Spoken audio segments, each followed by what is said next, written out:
What's up, NHL fans? Welcome to the Tuesday edition of Morning Cup of Hockey alongside Colby Cohen. I'm Jonny Lazarus, and we are presented by Betway.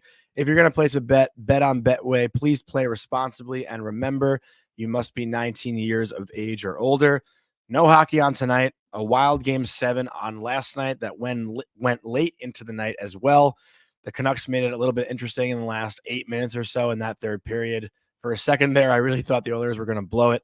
But we'll talk about that game. We'll talk about the Western Conference Final, the Eastern Conference Final, and other news that has happened over the past few days. Craig Berube will be speaking today at 11 a.m. as the new head coach of the Toronto Maple Leafs, so maybe we'll talk about that a bit. But before any of that, Colby, how are you feeling this morning?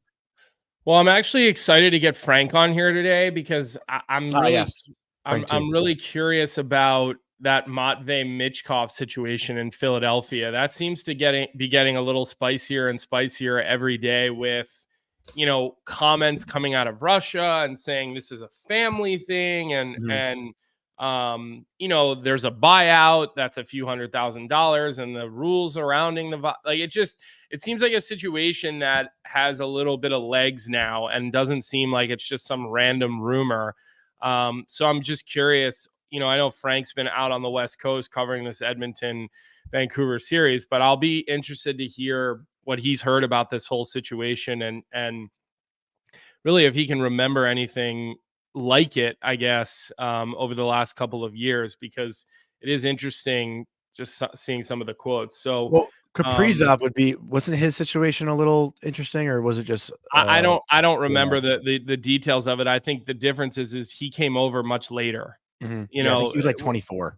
We're talking about a teenager here with Michkov and a teenager that hasn't been able to crack SKA's lineup. So we'll table that and we'll talk about it with Frank, amongst other things, having been boots on the ground for the series. But look, I think everybody expected Vancouver to get it done last night, and I think that they did. And I think that Edmonton. I'm sorry, Edmonton. I think Stuart Skinner sort of redeemed himself the second part of the series in the last two games. They gave him a little bit of a reset, I guess, and then he comes back and turns in two winning efforts in the two games that he played. And look, I will say that I was pretty impressed with the way that Edmonton played, because they came out with a lot of desperation and with their hair on fire. And that's kind of what you need to do in a Game 7 like that. And honestly, they were just all over the Vancouver Canucks. I mean, Vancouver had 12 shots on goal with maybe 12 to 14 minutes left in the second period. Mm-hmm. They got that double minor, high stick, an absolute gift in a Game 7. And not only do they not do anything with the power play, but they actually took away a lot of their own momentum. They took away a lot of their own energy on their bench with how bad that power play was. And then it was just such an uphill climb. I think Edmonton actually had more shots on goal during that power play than the Canucks did. Well, I think Connor Brown had the breakaway. He had the shorthanded breakaway, which I thought would have been funny for him to score, because Edmonton fans have absolutely killed him all year.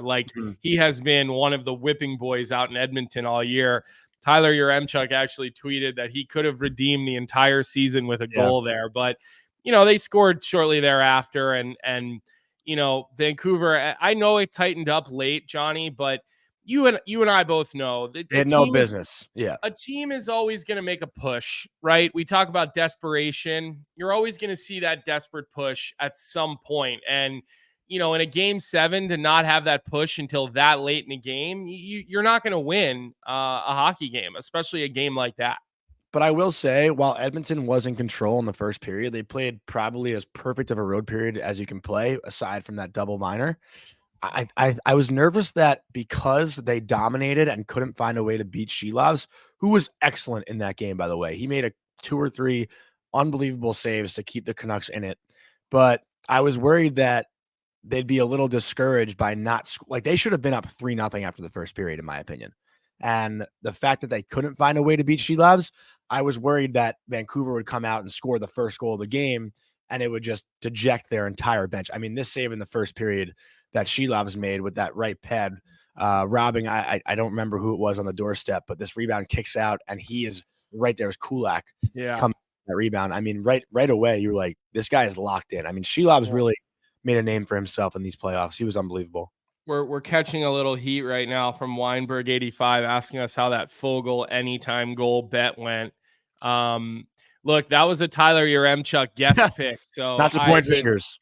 I would tell you to get on DFO Live's chat today or get on an Oilers Nation show today and make sure you voice your displeasure in the chat towards Tyler for his 0 for 1 guest pick. I'll tell you who stood out to me a little bit last night. It was Dylan Holloway. He really did, especially in the first period, maybe half the second. The guy looks like he's more confident. He looks like he's more of a shooter. And John Butchergross spent a little bit of time talking about that.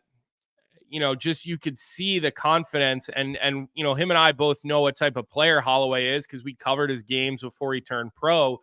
And if they can get a little bit of extra help from a guy like him, that will help this lineup because, looking over the ice time for the Edmonton Oilers last night, you had 8 of the 12 forwards played less than 15 minutes, and the top guys, it was a little bit more spread out. You had 97 and 93 up in the low 20s.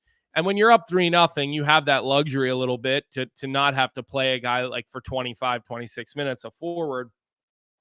And then Hyman and Draisaitl were somewhere in the 17s, I believe. So there is definitely a thing in Edmonton where Knoblauch just doesn't feel super confident with the bottom of his lineup. And when you think about the way the Dallas Stars can roll 4 lines, and you think about the fact that Tyler Seguin and Sam Steele and even Pavelski at times this playoffs have been on the 4th line in Dallas, that presents a pretty big problem, from a depth standpoint. But do you think part of that is just because it was Game 7 and you can kind of, burn guys out knowing that this is but they game? really didn't. The reality is they didn't. They really didn't. I mean, I think Connor McDavid, a lot of people think that he's dealing with some injuries. He's got to be. He showed a couple of flashes last night, but he was largely not the guy last night. I thought Nugent Hopkins was more impactful on that game last night. I thought Draisaitl was more impactful. Yeah.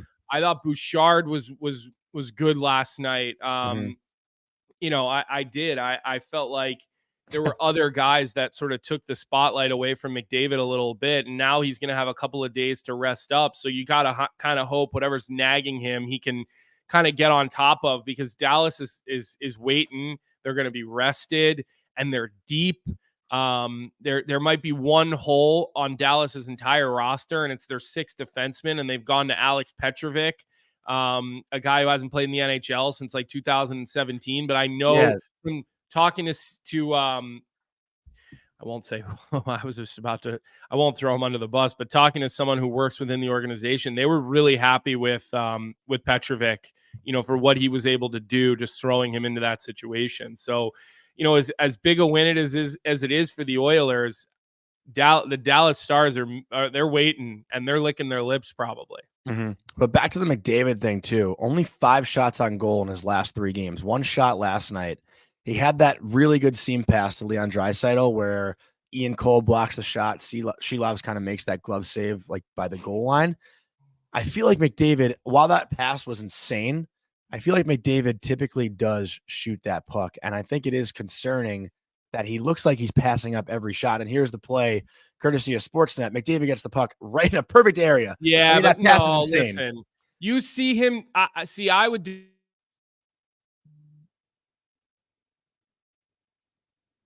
Oh, he has everyone committed to him. What's wrong? No, you froze for a second. So I said he'll have everybody committed to him, and he'll literally get 5 sets of eyes on him, and then he'll send one over to Leon back through the seam, and Leon buries that 99% of the time. So while I agree with you, he doesn't look like himself. I don't point at that play. I thought that was just one example. That was one example. I just thought that was a vintage McDavid.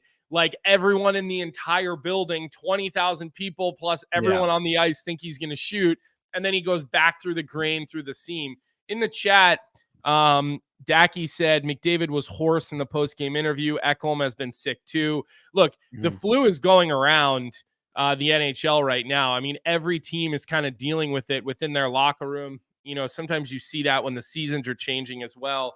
And look, these guys are shaking hands after the game. You're in close quarter. You're talking shit. Spit's flying out of your mouth. I mean, anybody, if one guy gets the flu in the NHL and plays, it's going to go around. Yeah. It really is. And I'm not sure it's just the NHL. I don't know how all of our friends in the chat are doing with this right now, but like my house, you know, my daughter just got over flu, ear infection, and pink eye. Then my wife got it. Somehow, knock on wood, I never got any of it. And then we started asking and seeing some of our friends. They're all getting it too. So I think it's just kind of going around right now, and everybody's dealing with it. I think your Rangers were dealing with it a little bit midway through that series, the Canes as well. So I think everybody is kind of in that right now mode where, you know, that whatever you want to call it, flu, cold is bumming around. So hopefully McDavid's back to feeling better, because they're the underdog. I don't know. I know you sent us the odds.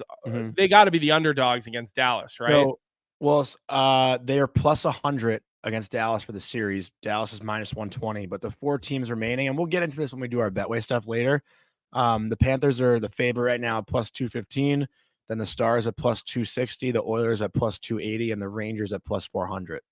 So that's the odds right now to win the Stanley Cup. But Colby, something I also wanted to talk about too. I want to try to find it. There was a great. We should give the Canucks a little bit more love. Yesterday's show. We do our postmortem on the Vancouver Canucks. I think that's a fair place to go with this. They had a good season. There's no doubt about that. They ran into a better team in the playoffs, and I thought the Vancouver Canucks last night, they came into that hockey game almost like Colorado did when they lost Val Nichushkin, and it was like somebody just took the air out of their tires. And that's just unacceptable to do in the playoffs. And you saw what it did to Colorado. They never had a chance after that because they just did not have the same energy or swagger. And look, Vancouver had a difficult time generating within the danger area last night. I mean, there was a shift in the second period where Edmonton felt like maybe they were back on their heels, and Vancouver was possessing the puck. They forced a couple of physical turnovers. Even Pettersson got involved a little bit physically last night. And at the end of the day, though, it was probably 45, 50 seconds of in-zone time, and the puck comes out in the neutral zone. And Ray Ferraro talked about it, so I'm sure you heard this. Yeah. He talked about how that may seem like a good shift for Vancouver, but it really wasn't. Nothing accomplished. Edmonton structurally stayed within the house. Nobody went chasing outside dots. Nobody ran out to the boards aimlessly. Everybody held their ground, held their position. Darnell Nurse had a couple of good blocks. Even Draisaitl was giving up his body to block shots. And, nothing comes of it. And Edmonton's going to have to do more of that against Dallas, the way Dallas can possess the puck. But give Edmonton credit. Like, they played a road game defensively. They protected the house. They blocked shots. They said, listen, you want to go around the perimeter? That's fine with us. Okay. And we're going to protect the dangerous area, and Skinner's going to save things from the outside. So, I know we're talking a little bit. We were going to talk about Vancouver a little bit. I still defensively, you've got to give Edmonton a lot of credit. Something we never really do is give them credit defensively, but they get credit for their puck management and their defensive play last night. For sure. Ryan Nugent-Hopkins was big too defensively. He blocked a bunch of shots. Something that was noticeable as well. But I don't ever really do this where I read comments that we get on our clips and stuff. But, we posted that clip yesterday, joking around with Tyler about it being a lose-lose for the Oilers. But Vic sent a comment on the Instagram that was actually a really good point that I wanted to read out, if that's cool, just really quick. But Harry the Riley commented on our clip yesterday and said, I don't really get why the media is so focused on the Oilers in this series. Granted, I like the Canucks, but I think of it the other way around. It's a Canucks win-win. If they win, we made it to at least the conference finals in our first year back in a fucking minute and KO'd the Oilers on the way. If we lose, the Canucks showed the grit that this team can make it further than just the playoffs with a third-string goaltender and take the Oilers to 7 games when everyone thought we might be a wild card team this year looking outside in. that was a great point. I mean, no one really had the Canucks doing anything going into this season, and they had a pretty great run. Like, a lot of it reminds me of the Devils last year, where it was kind of ahead of schedule, and they have so much talent and so much to look forward to. Great coaching as well, and things didn't really go their way. It sucks to be in this deep of a playoff run and you lose your starting goalie, even though that was a little bit earlier. And then Brock Besser obviously has that news happen. But, a lot of the focus in this series, and from us too, we're guilty of it, was on the Oilers. And almost rightfully so, because, a lot of the talk is always Connor McDavid and Leon Draisaitl. They're two of the best players in the game. And, they're the ones that are a little bit sexier to talk about. But, the Canucks showed a lot in these playoffs. And before the playoffs started, we talked about which team had the most house money to play with in the playoffs. And, obviously you can talk about a team like Washington, who if they won would be the biggest surprise. And if they lost, no one would blink an eye. But, the Canucks were a team that had such a good regular season, and they can build off that and feel good about it. Like this loss, while the effort wasn't great, it should not be disappointing for Canucks fans, because their window is just now opening as opposed to closing, and they should feel really good about the year they had and the team they have going forward. Yeah, well, look, they've got $24 million in cap space for next season, with 14 players signed. Pettersson's 11.6 kicks in. JT Miller's at 8 for the foreseeable future. Besser's got one more year at 6.6. So that's going to be really interesting what happens with him, because, are they going to trade him this summer? What's his trade value now with the blood clots? Are they going to try to re-sign him long term? Because he's a UFA and he had a big year. You got Connor Garland with 2 more years, Mikheyev at 4.75 for 2 years, and he's got a modified no trade clause. It's a guy who struggled to play for them. 1 more year of Pius Suter, 1 more year of Nils Hoglander. Nils Aman's got 2 years at 8.25. Phil G. Giuseppe, 7.75 for 1 more year. And then Bluger, Dakota Joshua, who you got to think they want to re-sign. Those guys are Joshua. Big. But he might get a bigger offer somewhere else. Sam Lafferty, I think they'll probably part ways with. And then Elias Lindholm, we know what they gave up to get him. He's a UFA. And then on the back end, they've got Quinn Hughes at 7.85 for a couple more seasons, Carson Soucy for 2, and Noah Juleson for 1. Hronik's an RFA, but then Cole, Friedman, Myers, Zadorov are UFAs. I'll tell you right now, it's not a lot of money considering all the players that they need to sign. Zadorov said he's looking for $6 million, so he will not be back. Mm-hmm. How much are you really willing to give Tyler Myers at 34 years old? Ian Cole, who's, got some value but didn't have a great playoff. Does he want to stay out? He's there also 35. He's right. Does he want to stay out there on a team-friendly deal? And then Hronik is 26 and an RFA, so he's going to command a little bit of salary. So when you think about Hronik and you think about Elias Lindholm and Dakota Joshua, those are probably your 3 biggest targets there, most realistic and reasonable targets. I could see that 24 million going down pretty quickly. They've got $2.5 million that they can put on with Tucker Poolman, that they could put on LTIR again next season. But they've got some decisions to make. And I hear what you're saying, that their window is just opening. But I don't know, Johnny, because you've got JT Miller, who's probably the heart and soul of the team, and he's 31 years old. He's not a spring chicken from hockey standpoint anymore. Now he makes $8 million a year, which is a really nice cap hit, but 1, 2, 3, 4, 5, 6 more years at that.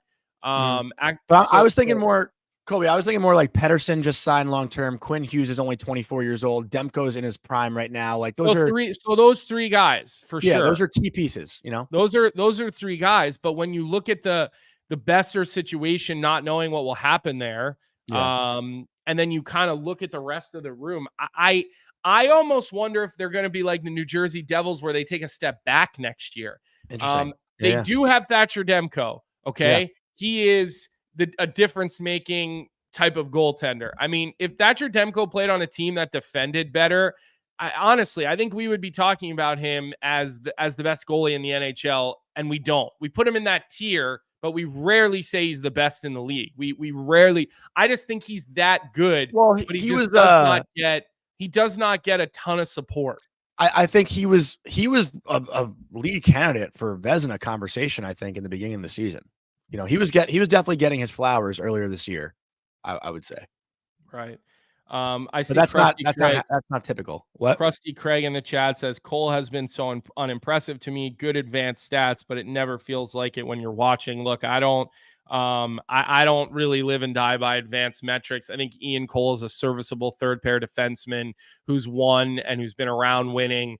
Like I said, he didn't have a good playoff, so it probably leaves a little bit of a sour taste in your mouth if you're a Canucks fan, which kind of makes me wonder if that's something that they would redo. They probably would look for something cheaper on the third pair than a couple $1,000,000 that Ian Cole would command. So I will say this right now on the show, and I see Jeremiah is putting this in the chat as well, and I agree with him on this, is that I believe next year will be more difficult for the Vancouver Canucks than this season. I do not think they will win the division next year.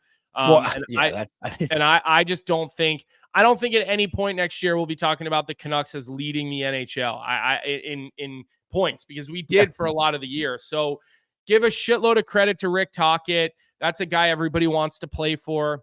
I also think you have to give credit to Adam Foote, who's on the bench with him. The Sedins were around a heck of a lot more. I played with Adam Foote. I think the world of that guy. I'll never forget, my first training camp and our team trip to Vegas that we took in preseason to play the LA Kings and getting to room with him and spend some time with him as they would pair, the young guys with an older guy. And that's who I got to pair with. And really sick, especially because I as a kid, Joe Sakic was one of my favorite players. And so I watched and remember that Detroit Colorado rivalry so well that we used to all watch on ESPN back in the day when the blood was so bad between those teams. So I think that coaching staff deserves a lot of credit.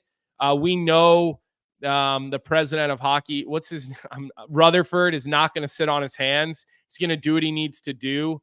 And maybe we'll ask Frank. If he gets an inclination. I'm going to write a note down here to ask him about Boeser, because 1 year left at 665. As long as he's healthy, I mean, he's going to command a lot of money. Vic, I don't know if you could look up for us how many goals. Don't forget Sergei Gonchar. That's a good call. I did forget to mention him on that staff as well.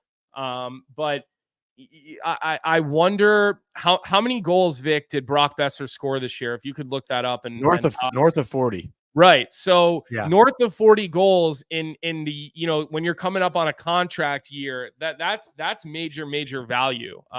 So we'll ask Frank about that. I just wrote a note down here for when he gets on. Oh no, he had 40 on the dot, Colby. Sorry. 40 on the dot, 73 points. So, you're buying at least 30 goals if you sign Brock Boeser, and that's got some serious value. So, I'm going to say it now one more time for the record. The Vancouver Canucks will take a step back next year, like the New Jersey Devils did. I see a lot of holes in their roster. I see a lot of holes on their back end. I think Quinn Hughes is a special player with the puck, but do I think he's a number one, defenseman? He didn't look like a number one in the playoffs this year. That's all I will say. He can make plays, but didn't look like a number one. So I don't know if you've got anything else on Vancouver, because go ahead, take the floor. Well, I did. So I tuned in a little bit to the Chicklets live stream last night when the game was 3-0, because I was like, I still got to watch this game, but I was, pretty bored. So I was curious to hear what they were talking about. And I think it was Merles who brought up the fact, and Colby, you definitely have better knowledge than I do on this, but speaking of Quinn Hughes, they were talking about when the last time a team won the cup with a defenseman who's under 6'1", because they were talking about the Rangers too and Adam Fox. And I don't know the stat behind it, but that seemed to be a conversation of like, you can't win a cup if your number one guy isn't like a big guy. Yeah. And look, you would know better than I would on that. Well, there's a lot of people within NHL, management that talk about this. I've had this conversation with Kyle Davidson numerous times about why you need these big guys who can skate. We went through a period of time where small defensemen were fine.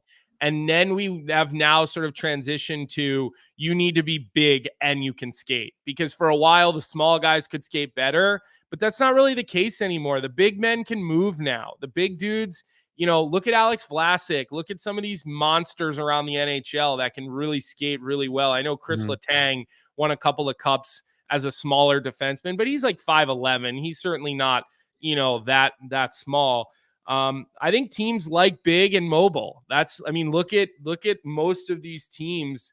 Besides probably look at the back end for the Florida Panthers. Look how big and mobile that group is. And sure, Montour's not big, but look what he's surrounded by. Is he 5'11"? How big is Montour? Let me look. He's probably like 5'10", 5'11", but then look at everybody around him. Mikula's a monster. Ekman Larson is a monster. Ekblad is truly their number one, not Montour, even though Ekblad Montour's 6 foot. Could probably make the argument that Forsling is really their number one, not even Ekblad, but still, they're all big.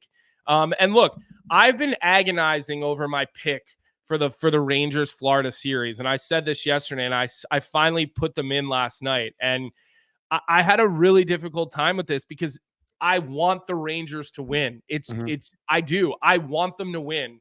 I like the New York Rangers. I want the New York market in. I think it's good for the league. It's good for fans. Ratings will be higher. Money will be bigger. But when I sat there and agonized, I picked the Florida Panthers to win in 7. And, I kept trying to decide, can Shesterkin steal enough games? Does he need to steal enough games? Is Chytil going to play? Like, I just was running all these scenarios in my brain. And what I just kept going back to was the fact that the size of Florida makes me nervous against the New York Rangers. The size and the power of Bennett and Tkachuk and the decor is they're big, they're monsters. They're a heavier, more talented Carolina. They more talented with more offense and better goaltending, right? They're heavier and they're heavy. They play a similar style, but they're heavier. You just feel more comfortable with a big mobile group, and even Dallas has a pretty well sought, a good size mobile group when you watch them. So, look, I think the big guys who can move are becoming more in favor. Yeah.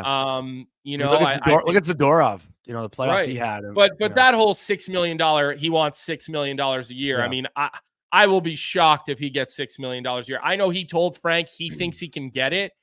I could not see somebody paying him $6 million a year. Unless there's a team trying to get to the floor, but I don't know why you'd try to get to the floor with him at $6 million. And Vic is saying 6 years, $6 million. I wouldn't give him 1 year at $6 million. $6 million is way too much money for that guy who is really, a second. He's a number 4 defenseman, on a really good team. He's a 5. And that's a shitload of money for a guy like that. Yeah. I want to ask you one thing. We got a question in the chat, and this is before we bring Frank on. Maybe is he here yet or no?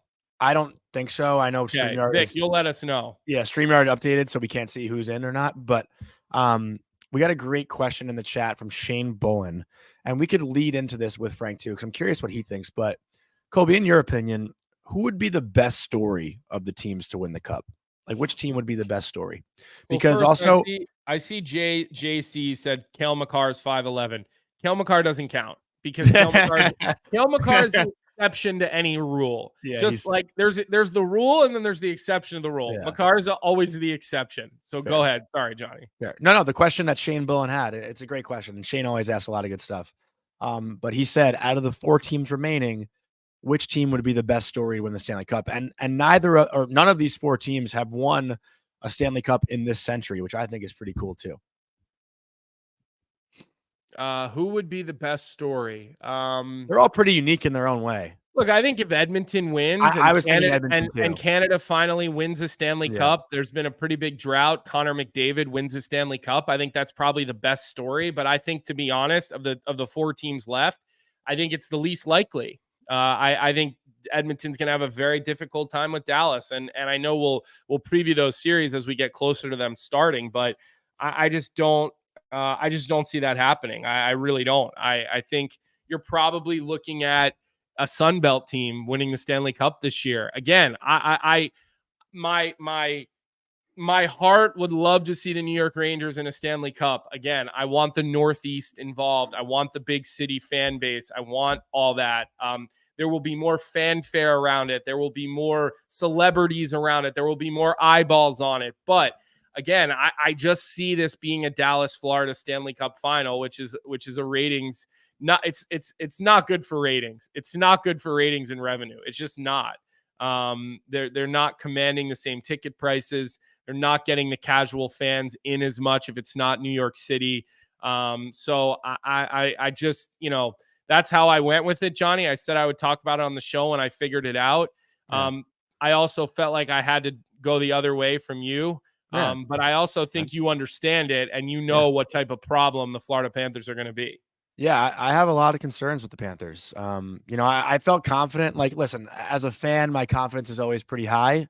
But Florida is much scarier than Carolina. And people might disagree, but again, all these like odds makers, I was very confused why Carolina was the favorite to win the Stanley Cup, going into the last round. Right now, I'm confused why Dallas is not the favorite.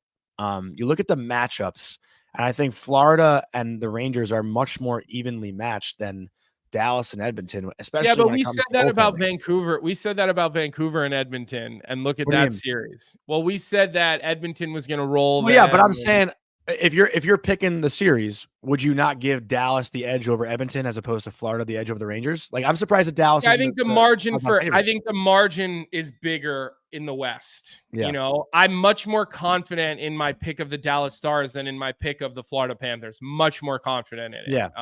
I really am. I don't think it's a sweep. We have an Oilers fan in here today. I think Dacky is the name.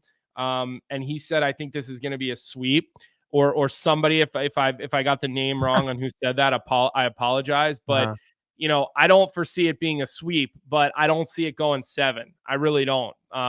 Unless McDavid just goes to another level. But the pressure that Skinner is going to be under for the series of offensive firepower, chance after chance. We know that the Dallas Stars know how to get into the third circle. They know how to get into the high grade areas. They've got 4 lines that can score. And we always talk about that every year. Who's got that third and fourth line that continues to prop up offensive opportunity, offensive zone shifts, and secondary scoring. And that's, to me, the team that does that the best is really the Dallas Stars. It is. I have Dallas in 6 in that series. That was my pick. What was your official game pick?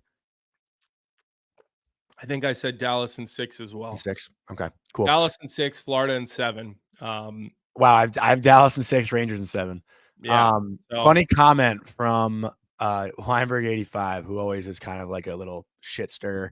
I love his comments, but he said, if Sam Bennett's name gets on the cup, does it lose a little bit of value? I thought that was pretty funny. I think obviously joking. I know. I think Bennett's a good player. I think he'll have his way in this series. I think he'll be getting right into guys on New York, and I think that's going to be the test. Like when Panarin is taking a physical beating, and guys are running Zibanejad, and is Loff going to be able to which Lafreniere are we going to see, right? With the physicality of Mikkola and even Ekman Larson, and Forsling is pretty physical. What are those forwards going to do? And how's Matthew Tkachuk going to figure into that? And we know what Barkov's going to do. He's just going to be a force. So there's so many interesting connections in that series too. I don't know if you've looked into that, but like the Bobrovsky Panarin friendship, Trocheck was with the Panthers for a long time. I think he's pretty good friends with Barkov. The Paul Maurice Pierre Laviolette Carolina connection. There are a couple of different things that make this series a little bit cool. Jack Roslovic, actually interesting too. Jack Roslovic was line mates with Matthew Tkachuk and Austin Matthews at the NTDP. I don't know if you knew that, Colby. I did, because they talk about it on the broadcast all the time. Yeah. But look, the connection thing is pretty common at this point. For sure. But I just think this series, it's just something that, there's more connections in this one than there is in Edmonton, Dallas, right? Well, it just depends on where a lot of your roster comes from. If you have 8 American players on your roster and 8 American players on another roster, they've either played with and against each other in the World Juniors, they've played with and against each other at the U.S. national team. Those guys came from a couple of U.S. national teams and World Junior teams, and a little bit of an era of some real success. So there's always 6 degrees of separation in those on rosters that are heavily, American or heavily Canadian. John Butchergross was reading out where the Vancouver Canucks players were from. They only have, what did he say? I think 2 or 3 Canadians on their whole roster. Yeah, it was crazy. It was kind of surprising when he said that. I started looking, I was like, oh yeah, that makes sense. They've got a pretty wide variety and a pretty wide mixture. So why don't we bring and introduce, we don't have to introduce him, but everybody's going to know who he is. But if you want to read him in here, Johnny, because I know you want to get to Proraso as we bring Frank in. Yeah, so before we bring in Frank Seravalli, our dear friend of the show, this is presented by Proraso, the most complete choice for shaving and beard care, made in Italy since 1948. Proraso has been a staple of Italian culture and barbershops globally for 4 generations, so get 15% off at Proraso-USA.com with our promo code Hockey15 in all caps, Hockey15. The beard continues to come in nice, although it's starting to get a little bit bushy. People are starting to comment on it. Let's see Frank Seravalli's playoff beard, and there's nothing there. What are you in a bathroom stall right now? Where are you? He's in the same studio he's always in Vancouver, and you always say the same stupid thing to him when he comes to us from there. It's okay. I can't with this guy, Frank. This is the first time he's actually not wrong. It does look like I'm in a toilet stall. 6:30 in the morning, you're up and with us, and he wants to start with. Oh my God, loosen up, Colby Cohen. Always ask you, Frank. How was the game last Colby? night? Unreal atmosphere or what? It was unbelievable. I mean, it's everything you want in a game 7. Some tense moments. There was a lead that was almost blown. One team has incredible belief. The other one, confidence that their players are the best in the world. And you just never know. As much as I sort of had the belief kind of from the beginning of the series that the ceiling that the Oilers could get to is just a bit higher than the Canucks, that doesn't mean you win game 7. It doesn't mean you win the series. I think ultimately in the end, we've got the 4 best teams that are playing in the conference final, but it doesn't always happen that way. Mm-hmm. It would have been cool too, though, had the Canucks won. It's the first time in like 20 something years that all 4 division winners would be. It would have been the first time ever. Oh, actually. Ever? Oh, I thought ever that all 4 division winners would advance to the conference final. And no matter what, though, there's going to be a long Stanley Cup drought ended. 20 plus years. Yeah, we were just talking about that a little bit before you hopped on. But I guess we can kind of ask that question to you, Frank, as well. Shane Bullen had a great question that Colby and I were talking about. Edmonton was kind of the team that we landed on, but which team remaining would you think is the best story if they win the Stanley Cup? The best story? Whether it's the team this year or historically. Oh, I think historically it's probably the Panthers. Interesting. They've gotten to the Cup final twice. They meandered in hockey's wilderness in the Everglades for 2 decades. And since Bill Zito came in, they have built one of the most consistent and strong teams in the league. They've made massive changes. The trade for Matthew Tkachuk, starting with that. Mm-hmm. And I mean, they're as good a story as any in terms of history. It's been a while for the Stars, but they've been knocking on the door for the last decade since Jim Nill got there.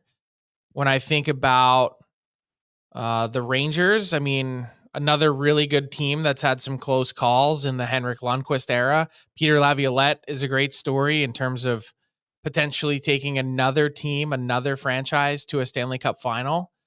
And then there's the Oilers with the Connor McDavid, Leon Draisaitl factor, who have experienced their fair share of playoff drought or heartbreak to this point, and have so much to play for in a hockey mad market that lives, eats, breathes, and sleeps Edmonton Oilers. Mm. Yeah, well, I think they're all storylines that we'll continue to talk about. And since we're going to spend a lot of time for the next 2 weeks talking about the Edmonton Oilers, Frank, I'd like to kind of visit with the Vancouver Canucks quickly before we kind of go on to some other things around the NHL that we wanted to kind of pick your brain on. I think the Vancouver Canucks are kind of in line to take a step back next year because I think they kind of overachieved. It's just my opinion. And when I was looking at the fact that they've got $24 million in cap space, committed to 14 players, one thing really jumped out to me, and it's that Brock Besser scored 40 goals this year, 73 points. He makes $6.65 million, and he's a UFA. He's got one more year, and he's a UFA. Mm-hmm. I know the blood clot thing makes a little bit of a complication. Although I think that's something that he'll be able to come back from. Other players have without any real issues. What do you think? Because I remember there being a lot of noise around trading him over the last couple of years. He had the down year. He went through some family things. Where do you think that could be headed, Frank? Do you get a sense that there is a plan to get him signed long-term? Is he looking towards free agency? Is it way too early to tell? But I just think that is a pretty big question for the Vancouver Canucks, because you don't want to lose him for nothing in 12 months. Well, I mean, it's just an interesting name that you brought up, because when I think of the Canucks and the position that they're in, there's so many more things to tackle in the very near future and short term that, to me, he's a bit further down that list, right? Like, you've got to make your decision of, are we keeping Nikita Zadorov or Philip Hronek? Mm-hmm. You've got to talk about, what do we do with Tyler Myers, who clearly wants to stay? Then you're looking up front. Is there any possible way that they can find a way to keep Elias Lindholm? Not only you'd think they'd want to keep Joshua as well, obviously. Yeah, I mean, and those are four guys that I've mentioned without even thinking about Brock Besser.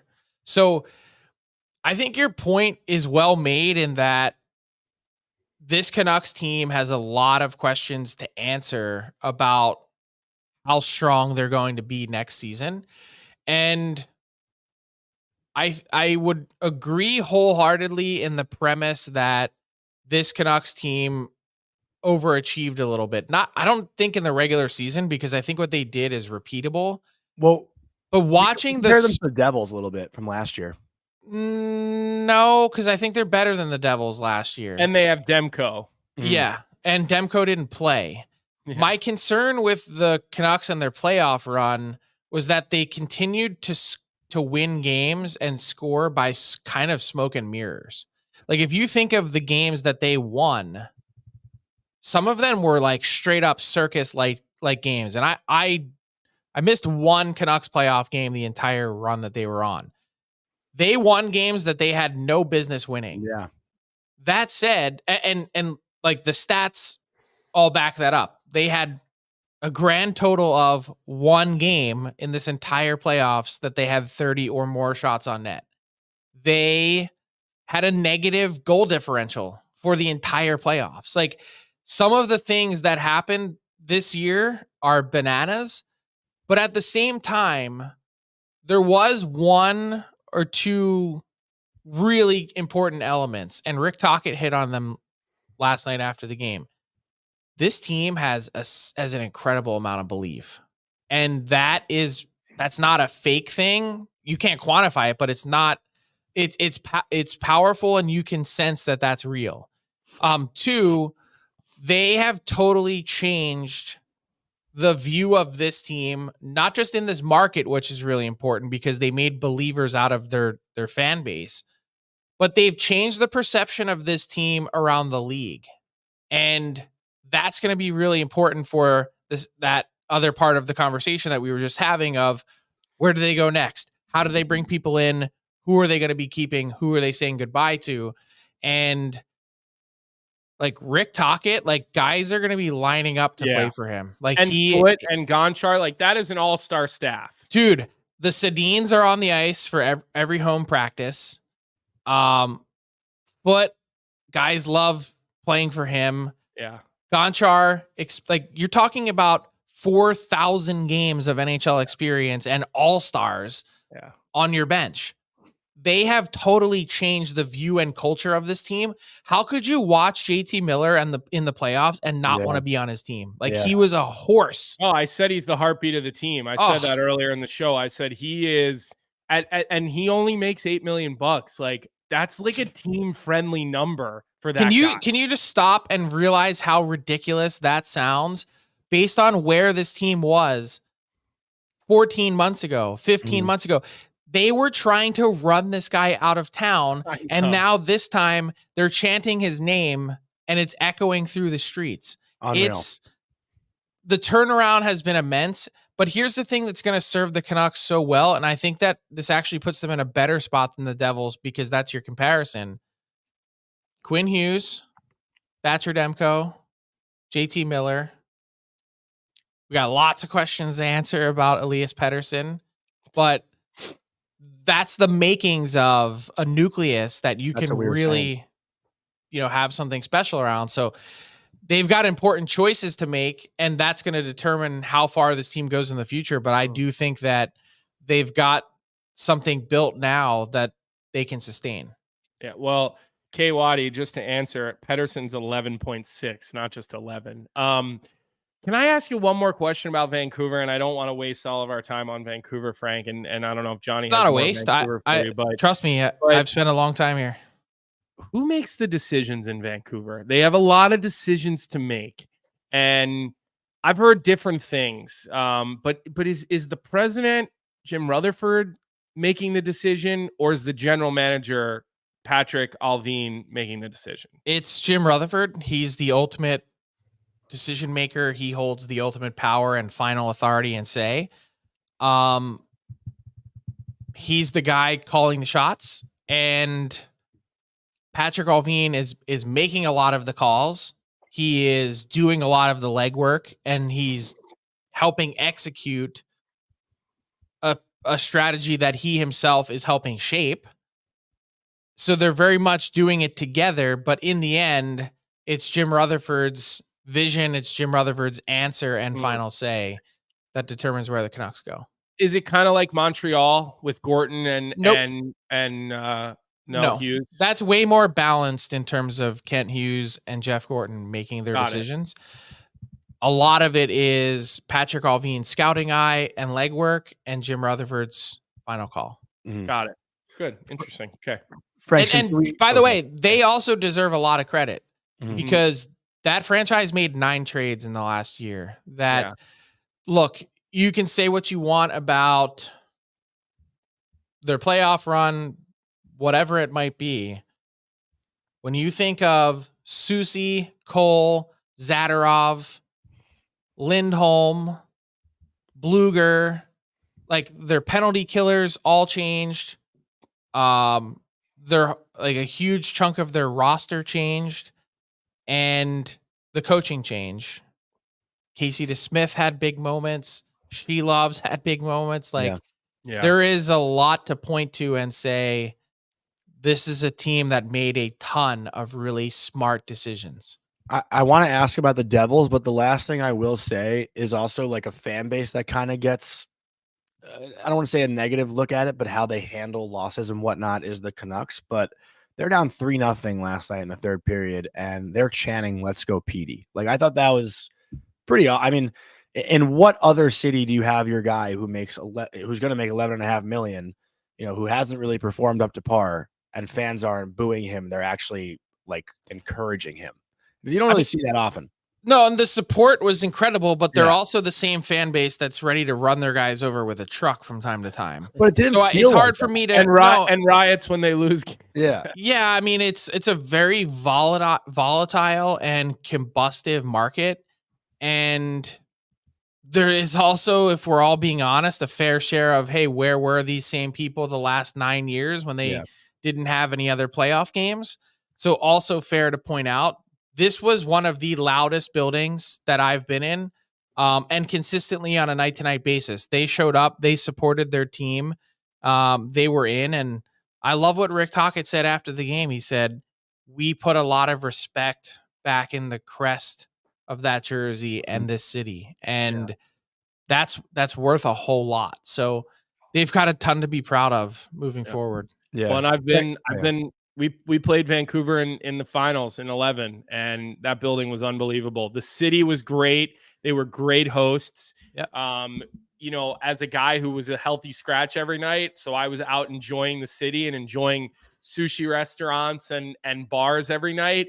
The way they treated us, even as visiting players, everywhere we went was incredibly first class. I will say that. And we saw Vancouver Canuck fans. Even they even knew who I was, and that's how people they're digging. That's how they're digging. They're deep. digging Exactly. Like, you got a better chance of knowing who the athletic trainer is than me on that roster. But because of the beards, and we were usually in suits, they could pick us out. So they did do a great job with that. Hey, I've Jonny, been here I a month. I got to tell you, today, it's almost like they're mourning. Today's the first day that it's rained here in a month. Wow. It's been not a cloud in the sky. Unbelievable place to be. And the picture you posted was beautiful the other day. It's an awesome place. So they, man, they've got a lot to build on here, and this is a place people want to play when it's going well. Yeah, Colby, were you going to kick it over to me? Because I had a Go question. ahead. Okay. I know you wanted to go to Jersey and ask, I think, about the coaching situation, right? Well, yeah, it feels like they're next up, right? Frank, we were kind of texting about it yesterday. You know, the rumblings around the Devils are starting to pick up a little bit. Craig Berube is speaking here in an hour and 10 minutes for the Leafs. Anything you're hearing, the latest, I guess, on the Devils and their coaching search? Honestly, it's been hard to come by information. And you mentioned the Devils feel like they're next. They have taken their sweet ass time in terms of making this decision, because remember what I said 2+ weeks ago when I joined the show. The question was, is Craig Berube going to Toronto? And I said he might be, but he might not last because the New Jersey Devils might step up and make him their coach. The fact that they didn't is a bit of a surprise because he went so far deep in the process, and so did Todd McClellan, and so did Jay Woodcroft. And then at the very end, these guys felt like, hey, I have done this, and this. I have had breakfast with the owner. I've, this has gone down a long path. And the bottom of the ninth, they bring in Sheldon Keefe, who's fired from Toronto. And they're like, well, hold on a second here. What's happening? And so I think they've all been, the candidates have been surprised at how long this has taken. The longer this drags on, it makes me wonder if Jay Woodcroft is the guy, because he's coaching Team Canada at the Worlds. He obviously can't come over and make an announcement at a press conference right now. That would be a pretty good indicator, but I don't have any solid information to back that up on other than a hunch, and to say that the Devils have been quite methodical here. Yeah. What about some of the other ones, Frank? I saw yesterday a report out in San Jose, the names like Jeff Halpern. I saw Ryan Warsofsky, who was their assistant coach under David Quinn. I forget some of the other names. Are you hearing any rumblings about what they've got going on? I mean, that just doesn't seem like a real attractive position.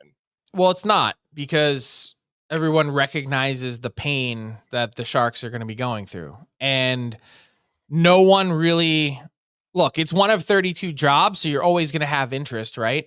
And someone wants an opportunity to take that role on, but no one wants to come in and be the guy that has a bunch of L's pile up on their career record to then get absolutely launched into the sun for when the next guy takes over, for when this team actually turns the corner.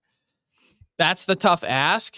The easy part is you now get the ability to work with Macklin Celebrini, and who, by the way, was at the Canucks game last night. That was awesome.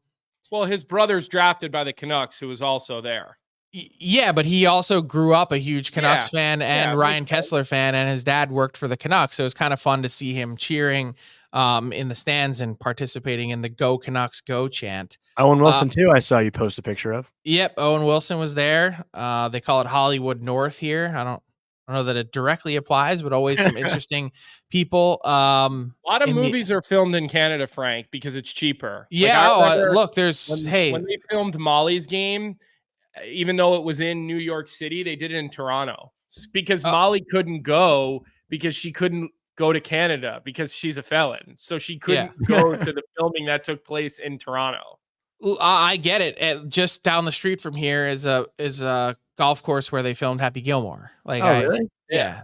So there's all sorts of stuff that's shot in Canada. Cool. But I would say this job interest really ratcheted up with Celebrini and then now potentially Will Smith. You know, you've got a center core in your franchise that can be there for the next 15 years. They need the right person to come in and challenge these guys, make really smart decisions, and begin to build up a culture that makes you want to be there. I understand the type of candidate that they're looking for. Marco Sturm is probably on their list. There's going to be a bunch of first-time head coaches that are going to be available. In some ways, I would actually, if I were in the Canucks, or not the Canucks, the Sharks management group, I'd want someone way closer to a Rick Tocchet that's going to establish a culture than anything else. I don't really care about what the record is like. I want people that want to be there. Overpay them, give them extra years, because that's what you have to do to get them there. But I'm with you. I would love to see Ryan Warsofsky get an opportunity because he's a friend. I played with his brother David at BU. He spent a lot of time with us. He's worked his way up the ranks. He worked under Spencer Carberry. But I'm with you on this. I think they should go with an established hand that can put a foundation in there for the next little while. So, I got one more thing for you, Frank, and then I'll kick it back to Jonny. I know you've been out west, but I know your cell phone doesn't stop. What is going on with this whole Michkov and Philadelphia thing? Because it seems to be happening pretty fast. Since the rumor, it does seem like this is a real potential that this kid is going to get bought out of his deal and be able to come over to Philadelphia, which I don't even know if that's a good thing, because I don't know about a 19-year-old Russian star player and John Tortorella. But you cross that bridge when you get to it. So what are you hearing about this, Frank? Okay, so let's establish a series of facts. Matviei Michkov's contract runs through 2026 with SKA St. Petersburg. For the last 2 seasons, he's been loaned to HC Sochi, which is a good ways away in the country, because he hasn't been able to establish a regular lineup spot for SKA. Russian hockey has been hit hard during the war with Ukraine. Another fact is the Flyers have been scarred by their dealings with Russian authorities and players. Case in point, Ivan Fedotov and his situation, in which the Russian Federation, Fedotov, and the team that he was playing for, CSKA Moscow, were all hit with significant sanctions 2 weeks ago, less than 2 weeks ago, by the IIHF. So the Flyers, just for backstory, the Flyers, under a different regime, drafted Fedotov a long time ago, 6'7" goalie, and they signed him to a contract in 2022, and he was on his way to the U.S., free and clear of any Russian contract obligations in the KHL, because the NHL registered the deal. And on his way to the airport, he was picked up by Russian authorities and was told that he hadn't served his mandatory military conscription service, and was banished to Siberia for an entire year to serve that time. During that time, the Flyers suspended his contract for a year because he didn't report. And when he was done with that, instead of letting him go, they forced him to sign a contract with CSKA Moscow and play one more year, probably against his own wishes, and certainly against the IIHF wishes, because he had a valid contract in the NHL. And then the Flyers were able to finally get their hands on him, but they weren't even willing to talk about it or breathe a sigh of relief until someone could greet Ivan Fedotov at the airport, and he actually arrived on U.S. soil. Now, different regime, but has experienced all of this with Fedotov, and they draft their most prized prospect in 2 decades. With that, and Matviei Michkov, they want to get their hands on him as soon as possible because of what just played out. Yeah. They don't trust anything that's happening, and they're not going to say that, but I will. So why would you? Why would they? Yeah, I was thinking the same thing. Right. So they have lots of reasons to not trust it, but at the same time, they are blocked out from actually engaging or having substantive discussions about what happens next because they're not allowed to talk to the team, SKA St. Petersburg. They're really not supposed to talk to Michkov himself because he's property of another team. So they are very limited in what they can do and say, and they have to use third-party people such as his agents, such as other, sort of fixers, if you will, to try and make something happen. Now, my read on the situation is that SKA St. Petersburg leaked the idea that his contract has been terminated as a way of trying to send a smoke signal that they are open to negotiation on a payment of what it would look like to have Michkov's deal terminated and make him free and clear to come leave and go play for the Flyers. The problem with that is the Flyers can't pay that termination fee and they can't talk to them directly. So if this happens, Michkov is going to need to do it himself with his agent, and him or his agent are going to have to pay to get him out of that deal. Now, this has happened before. Nikita Kucherov had a deal that he terminated, and I think ultimately they let him walk for $0. But what's clear to me is that SKA St. Petersburg is letting everyone know, hey, whoa, this is Russia. Payoffs are normal here. We're ready for it and open to it, but you got to bring your wallet. And they've got to find a creative way to solve this problem if they want to get him out of there. But the Flyers can't do anything. And they also don't want to say anything because they don't want to mess it up.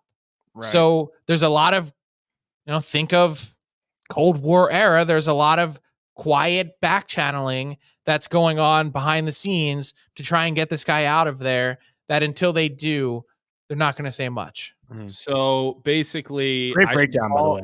I should call Danny, see if I can't work out a deal. I'll take $400,000 cash to Russia, and then I'll get hired by the Flyers for double that. That would actually be illegal. That would violate the terms of the collective bargaining agreement. Because it would be like a side. It's really the same thing as the team paying, right? Yep. So and they also can't say to him, hey, your entry-level contract, we'll set aside a chunk of this as a bonus to pay for you paying for your own termination. They can't do it. But could I ask you this, though? Could they get creative with his bonuses and basically say, we'll give you a bonus for 1 game played, 3 games played, 5 games played? You can only do it's a set formula for entry-level contracts. Right, for A and B bonuses, right? Yep. That's what I thought. So basically... And there can be no, we're going to hire your agent as a consultant for, like, this is all very clearly spelled out in the CBA. So their hands are a bit tied in terms of what exactly they can do. And by the way, like, Comcast actually plays a lot of this by the book, all of it by the book.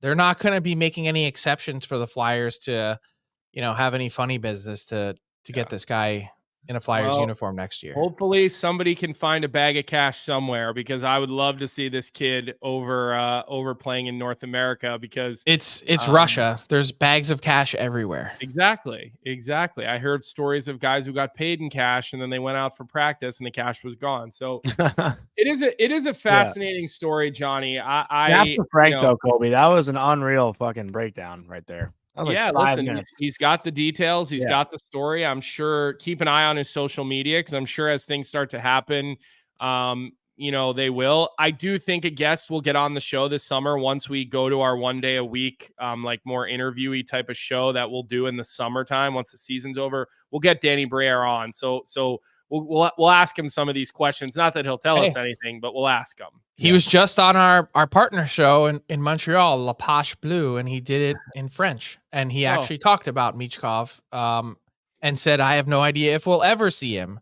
which is that certainly raised some alarm bells. But again, they're being very, very careful in what they say.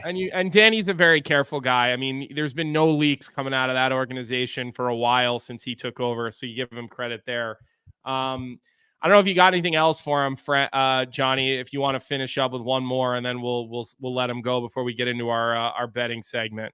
Yeah, I just had to ask one thing, Frank, and again, we appreciate your time this morning. I know it's obviously a little bit behind in time in Vancouver, but there were some ruffled feathers, I feel like, with your comment about Mitch Marner, that there's a less than 5% chance he'd be with the Leafs next year. Ruffled feathers. Or maybe just, eyebrows raised or people, online, I'm saying. Online.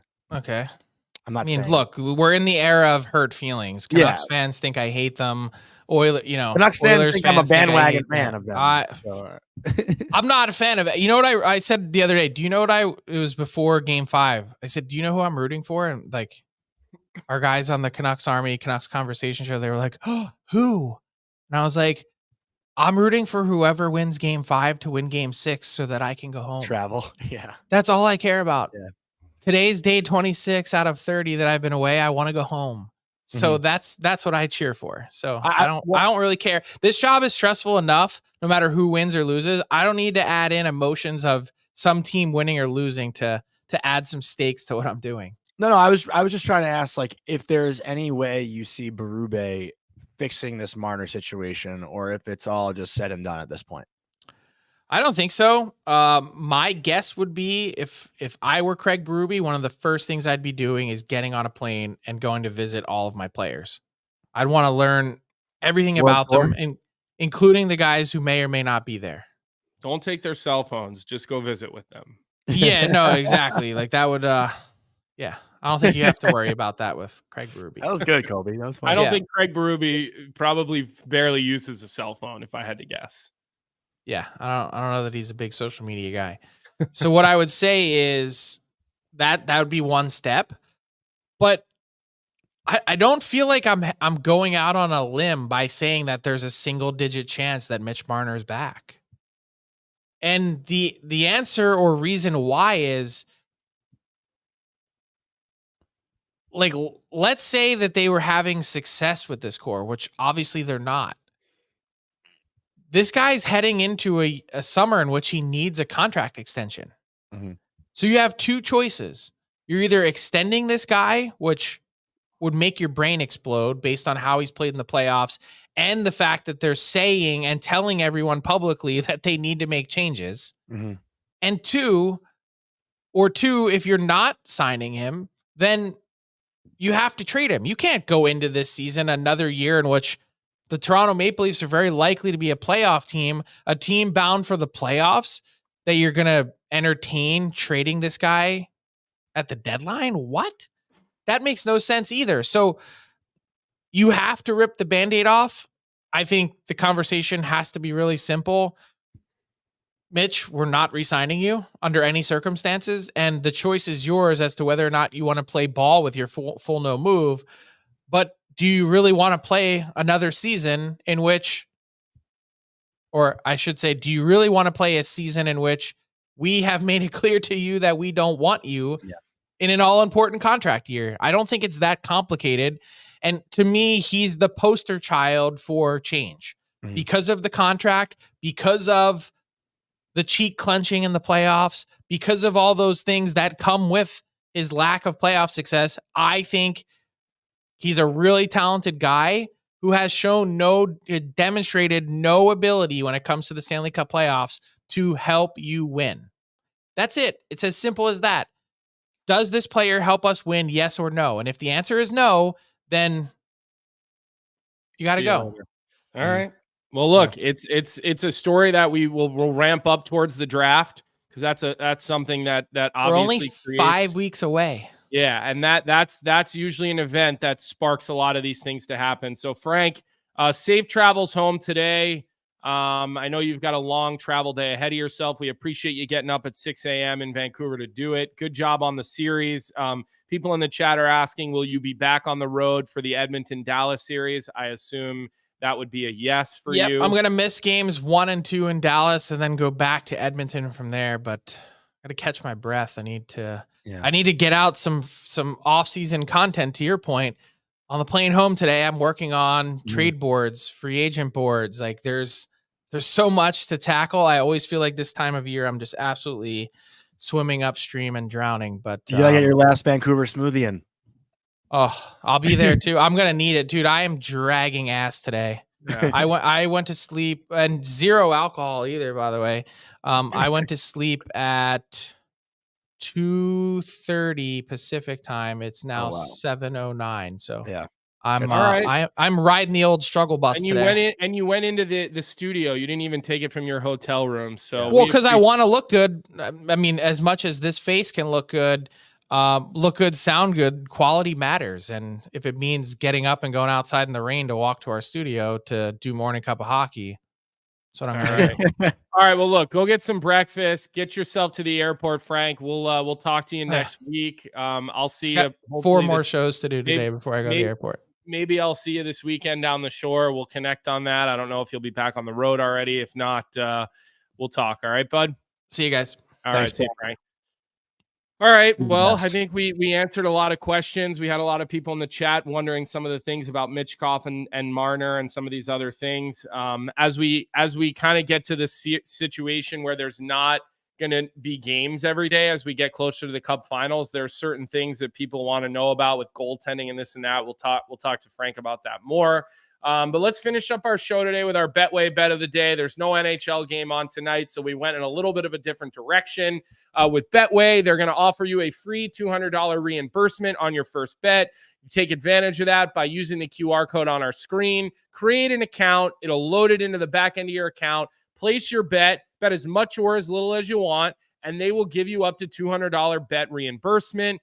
You can sprinkle it on the playoffs, world championships. The French Open has started. Tennis is my favorite sport. So make sure on this bet, get it in quickly because the game is just starting. We went with a Matthew Boldy anytime goal for Team USA against Latvia, plus 140. Boldy's had a great tournament. If you've watched the World Championships, the guy is playing in the top 6 with Kachuk, Gaudreau, who's an assist machine. So lock that bet in quick. The offer is only available outside of Ontario. And please play responsibly as always. No NHL game tonight. We thought about a French Open bet. I don't know how many of you are into tennis. I'm huge into tennis. If you guys are into tennis, we can definitely sprinkle some bets from the French Open in here over the next couple of weeks, but only if you guys are interested in that. If not, I totally understand. I got to get going here, Johnny. I got treatment this afternoon. I know you've got a Ranger practice to cover. So any final word for you? I mean, I wanted to say something, but if you really got to hop, I don't want to hold you here. But there was a comment in the chat that I wanted to address. It's from Gamicio. How about that lose win by the Oilers, Johnny? What an absolutely terrible take. And I wanted to just say it went over a lot of people's heads, but I was kind of relating it to the Rangers 2 years ago, and my Ranger fans in the chat will get it. You know, everyone said in that Pittsburgh series that if Crosby doesn't get hurt, the Rangers don't win. If they're not playing Louis Domingue, the Rangers don't win. It was just like a little joke at the Rangers that got taken a little bit too seriously. But I'll own it, and I got to frame these things better. But have some humor, everybody. It's just a joke. Have some fun. You had a banner day yesterday of bad. Oh my God. You're an asshole for tagging John Michael Lyles in that. He never responded though, so I was happy about that. But he texted me, don't worry. What did he say? He said, "What's wrong with that kid? Is he on drugs?" Hey, it's all good fun. The conversations are fun to have, and I'm just here asking the questions. But all right, wrap the show. Get your treatment. Have a good day. No games tonight, so everyone enjoy the night. Make it a date night. Go out, have a steak, have some wine. We'll see you back tomorrow at 9 a.m. to talk about the Eastern Conference Finals tomorrow night. Enjoy, everybody. Thanks, Vic. Thanks, chat. What's up, hockey fans? If you enjoyed that video, then you need to be hitting the subscribe button right here at Daily Faceoff. Exclusive interviews and analysis from our hockey insider Frank Seravalli, fantasy updates from Brock Sagan, and a daily live show at noon Eastern, Monday through Friday. You don't want to miss any of the fantastic content, so hit that subscribe button.